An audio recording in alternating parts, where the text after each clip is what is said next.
What happens when an undercover CEO discovers that his employees are skipping meals just to keep the lights on? Welcome, thoughtful and compassionate listeners. You've chosen the perfect story today. This isn't just about fast food or business strategy. It's about humanity, sacrifice, and the quiet resilience of people working behind the scenes. Get ready for a powerful journey that peels back the layers of profit to reveal the heart of a workplace and the man brave enough to face what he'd been missing. Thank you for being here. You have a good heart, and this story is meant for people just like you. Victor Tran sat in his Chicago headquarters, surrounded by graphs and spreadsheets that painted a glowing picture of Golden Haven senior living. Occupancy was high, turnover rates appeared stable, and the quarterly reports praised efficiency and profitability. From the outside, everything seemed perfect. But one envelope on his desk refused to let him celebrate. An anonymous letter written in shaky handwriting. "We're not just tired, we're breaking," it read. "Please, if someone at the top still cares, come see us at night." Victor stared at the note for a long time. It wasn't the first he'd received. In recent months, he'd heard whispers of staff burnout, missed breaks, and overnight caregivers quitting without notice. But when he brought up these concerns in the last executive meeting, they were waved off. One board member scoffed, "Caregivers always complain. It's emotional labor. Let HR handle it." Another chuckled, "If they're that unhappy, they can find another job." Victor didn't laugh. Something about the dismissiveness gnawed at him. He remembered the early days, when Golden Haven was just one building and 5 employees, when compassion mattered more than cost-saving models. Now, the more successful the chain became, the further it seemed to drift from its original mission. He realized he hadn't set foot in one of the care homes in over a year. He didn't know the names of the night staff. He hadn't seen what happened when visitors were gone and the lights dimmed. If his company was built on empathy, why did it now feel like a machine? That night, Victor made a decision. No PR teams, no stage tours. He would go undercover as Noah, a temporary janitorial hire at Golden Haven's Monterey location. If there were cracks in the foundation, he needed to find them himself before someone else broke through them completely. The air was crisp as Victor, now Noah, stepped out of his rental car in the dim parking lot of Golden Haven, Monterey. Dressed in a basic Navy uniform with a laminated badge that read Temp Night Maintenance, he entered through the back entrance, heart pounding. Gone were his tailored suits and polished shoes. In their place were stiff work boots and a mop handle that felt foreign in his grip. The reception area was silent, bathed in the soft glow of motion-activated lights. An older man named Rudy, the overnight custodian, greeted him with a half smile and a tired nod. "You're the new guy? Grab a bucket. We're short tonight. No formal welcome, no tour, just the raw rhythm of a night shift beginning." Victor followed Rudy down the hallway, past rooms filled with sleeping residents, the muffled sound of oxygen machines and the occasional cough the only signs of life. As they moved from corridor to corridor, Victor noticed peeling paint in the laundry room, flickering lights in the medication prep area, and a broken call button outside room 207 marked with a sticky note, "Still broken, reported 3X. The caregivers he passed, young, worn, focused, barely looked up, too consumed by duties that clearly never slowed. In the dining area, he met Alina, a night aide who gently repositioned an elderly woman in her wheelchair before catching her breath. She smiled wearily. "Some nights we run with 3, other nights it's 2, but the chart says we're fully staffed." Victor nodded, saying little, but taking in everything. For the first time in years, he saw the real heartbeat of Golden Haven, not spreadsheets or mission statements, but humans holding the place together. And in that quiet, fluorescent-lit reality, he began to understand just how far removed he'd become from the people who made his company possible. Victor, still known to everyone as Noah, was scrubbing down the hallway baseboards when he first truly noticed Allie. She was a petite, soft-spoken caregiver in her early 30s who moved with a calm efficiency, balancing medication trays in one hand and comforting a restless patient with the other. She rarely spoke unless spoken to, but when she did, her voice carried warmth and certainty. That night, while waiting near the staff room for a mop refill, Victor overheard her on the phone. "I'll leave the leftovers in the fridge, sweetie. Make sure you lock the door after homework, okay? I'll call again at midnight." Her tone was tender but tired. The call ended quickly and she was back on her feet, checking on a patient with a chart flagged for hourly turns. Curious and concerned, Victor later asked Rudy about her. "That's Allie," Rudy said, lowering his voice. "Single mom. Her kid's 12, I think. She works nights so she can be there when he gets home from school. Doesn't take breaks unless someone forces her. Management loves her, on paper. Never late, never complains. But they don't really see her." That stuck with Victor. Over the next few nights, he watched Allie work miracles, comforting a confused dementia patient with whispered lullabies, covering for a nurse who had called out sick, and folding laundry in the empty hallway just to keep busy between rounds. One evening, Victor noticed her wince while lifting a patient. "I'm fine," she said when he offered help. "Just a pulled muscle, come with the job." But he saw the strain behind her eyes, the fatigue in her movements, and the quiet pride that wouldn't let her slow down. She hadn't requested lighter duties. She hadn't mentioned the injury. She simply endured, because there was no backup and no safety net, not for her, not for her son. Watching Allie, Victor realized that the real sacrifice wasn't in the tasks themselves, but in the silent surrender of her own needs. She wasn't just keeping patients comfortable. She was holding the entire building together, with a strength no budget sheet could measure. Victor had grown used to the rhythm of Golden Haven's overnight shifts. The soft shuffle of slippers, the hum of old air vents, the occasional buzz of the nurse call button. But Allie's rhythm was different. It was constant. She never slowed. Whether calming a disoriented resident at 2 a.m. or quietly repairing a loose wheelchair strap, she moved like someone with no margin for error.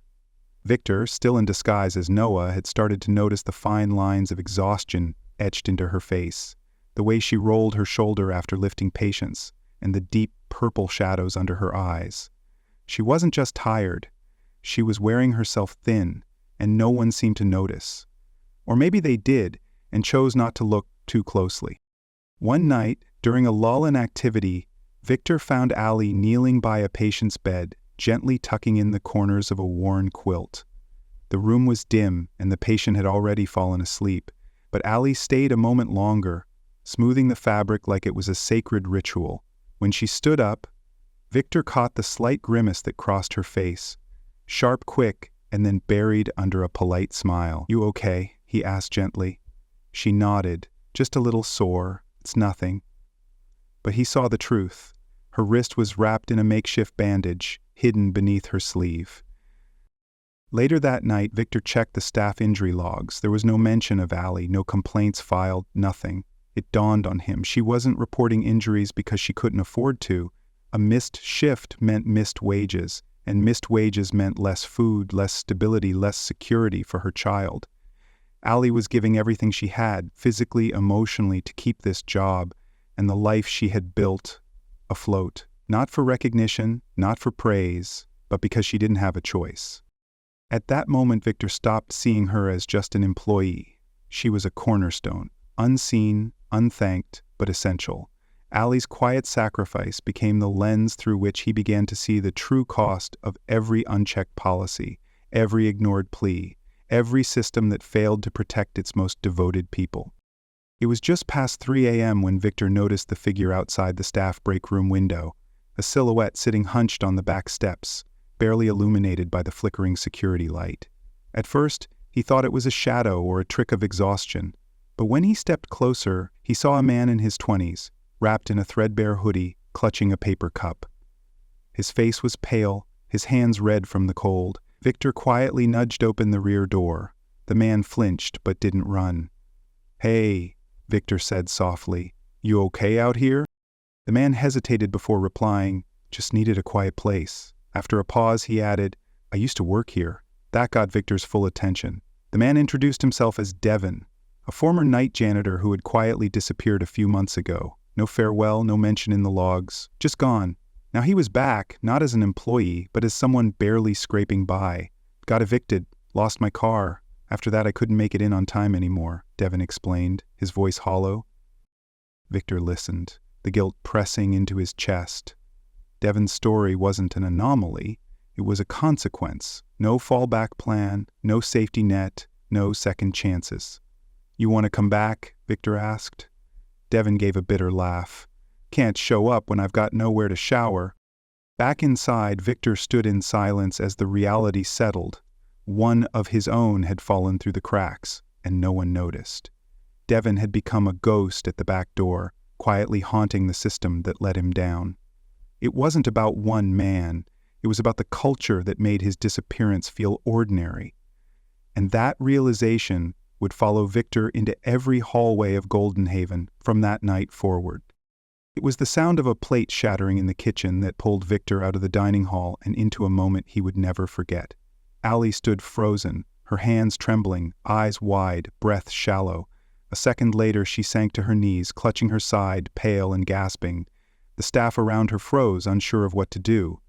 Victor rushed forward, dropping to her side. "Allie," he said, his voice sharp with panic. She tried to speak, but her words came out slurred. "Just dizzy," she murmured, but her body told a different story, one of exhaustion, dehydration, and silent suffering. Victor yelled for help, and after an agonizing delay, someone from the front office called an ambulance. The night staff watched in stunned silence as Allie was lifted onto a stretcher, her uniform soaked with sweat. A nurse whispered to Victor, "She's been doubling shifts for weeks." Didn't say a word. It wasn't a sudden illness, it was a slow collapse, the kind that came from pushing too hard for too long. Later, back in the break room, Victor stared at the employee schedule. Allie had been working 12 days straight with barely a rest day. No one had flagged it. No one had stepped in. Because in a place where the mission was always to serve others, no one noticed when their own bodies began to fall apart. It hit Victor with clarity. Allie's collapse wasn't a fluke. It was a consequence of a system that praised quiet sacrifice and ignored quiet pain. If he had remained in his corporate tower, he never would have seen it. But now that he had, there was no unseeing it. The real emergency wasn't the collapse. It was the silence before it. The day after Allie's collapse, Victor knew the charade had run its course. He walked into the early morning staff meeting, still in his kitchen uniform, but this time with his shoulders squared and his voice steady. The room quieted as he stepped forward, not as Gabe the trainee, but as Victor Langford, founder and CEO of Golden Haven. Murmurs rippled through the team. Shock, disbelief, confusion. Linda, the night manager, narrowed her eyes. "You're kidding," she said flatly. "I'm not," Victor replied. "And I owe all of you an apology." He didn't sugarcoat it. He told them about the polished reports, the filtered emails, the data that made everything look fine from the top, but nothing in those graphs had shown him Ally slipping on her feet, or Jamal biking to work in the snow, or Jason quietly handing out free meals from his paycheck. "I thought I knew this company," Victor admitted. "But I didn't, not really. Not until I stood in your shoes." For a beat, no one spoke. Then Doug, the longtime line cook, asked, "So what now?" Victor looked around the room. "Now we fix what's broken. Wages, shifts, emergency assistance, starting today." His words weren't met with cheers, but with something better, cautious hope. Linda gave a small nod. "We'll hold you to that," and Victor nodded back.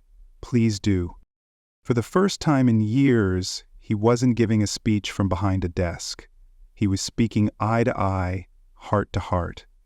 And in that moment, trust didn't return all at once, but it cracked open, just wide enough to let something real begin.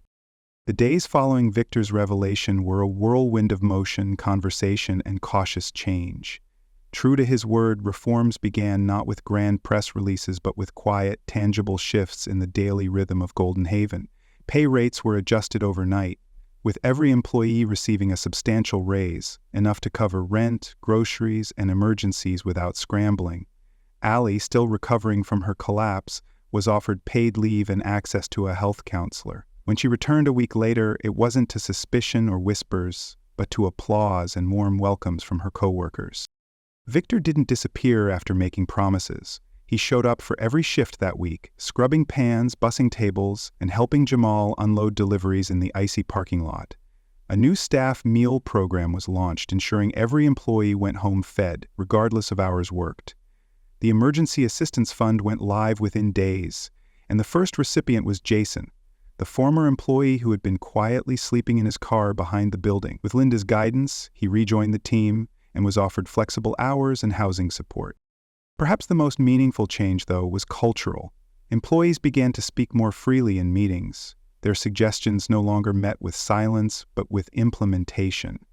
Victor instituted monthly team roundtables where no idea was too small and no concern was brushed off. Even Doug, once stoic and skeptical, led a proposal to revamp scheduling practices to better accommodate single parents. It passed unanimously. What had once been a place of quiet endurance was becoming something new, a workplace built on respect, care, and genuine listening. The reform wasn't finished, but for the first time in years, progress was happening in real time, not someday. And Golden Haven was beginning to live up to its name. Not just for its customers, but for the people who kept its lights on. Weeks after Victor's unmasking and the reforms that followed, Golden Haven began to glow in a way it never had before, not with marketing slogans or Instagram filters, but with something quieter, warmer, and far more enduring. The change wasn't just in the paychecks or the updated break rooms stocked with fresh meals. It was in the atmosphere. The way the team moved through their shifts, no longer weighed down by fatigue or fear, but lifted by something closer to dignity. Allie returned to her register with a quiet confidence, no longer hiding her exhaustion behind forced smiles. Customers began to notice too. The ease in the air, the renewed energy in the staff, the subtle but unmistakable shift from survival to pride. Victor continued to show up in plain clothes, now not to observe but to participate. He was no longer Mike, the janitor, he was just Victor, the man who finally understood the heartbeat of his own business. He didn't hover or lecture, he listened, worked alongside his team, and when needed, stepped back to let others lead. Linda, who had quietly held the store together for years, was officially promoted to regional mentor, tasked with training and supporting other store managers through similar reform. Doug, who once gave quiet shrugs, now smiled more openly, even suggesting a monthly staff appreciation breakfast, which became an instant tradition. Golden Haven hadn't just changed its operations, it had changed its culture. What used to be an ordinary diner now hummed with something rare in the industry: joy. Employees lingered after shifts, shared rides home, brought in extra snacks for each other's kids. The team wasn't just functioning, they were flourishing. And at the heart of it was a simple truth: when people are truly seen, valued, and supported, they shine. Golden Haven, once flickering in the shadows, had become its own kind of light. The story of Victor Blake and Golden Haven teaches a powerful lesson. True leadership begins with humility, empathy, and the courage to listen. For years, Victor believed he understood his business from behind spreadsheets and boardroom tables, but it wasn't until he stepped into the shoes of his frontline workers, wiping counters, listening to quiet struggles, and witnessing daily sacrifices, that he truly saw the people behind the profits. The experience shattered his assumptions and opened his eyes to the human cost of neglect. Through one cashier's kindness, one manager's quiet strength, and one former employee's disappearance, Victor learned that dignity, not just efficiency, should drive decision-making. He realized that the greatest return on investment isn't in margins, it's in people. When employees are supported, paid fairly, and treated with compassion, they don't just survive, they thrive. And when a leader is brave enough to see, to feel, and to act, an entire culture can shift. Golden Haven became more than a diner. It became a place of belonging, resilience, and light. The lesson is clear. Real change starts when leaders are willing to get their hands dirty and ask, "What don't I see?" Then choose to fix it, not from above, but side by side.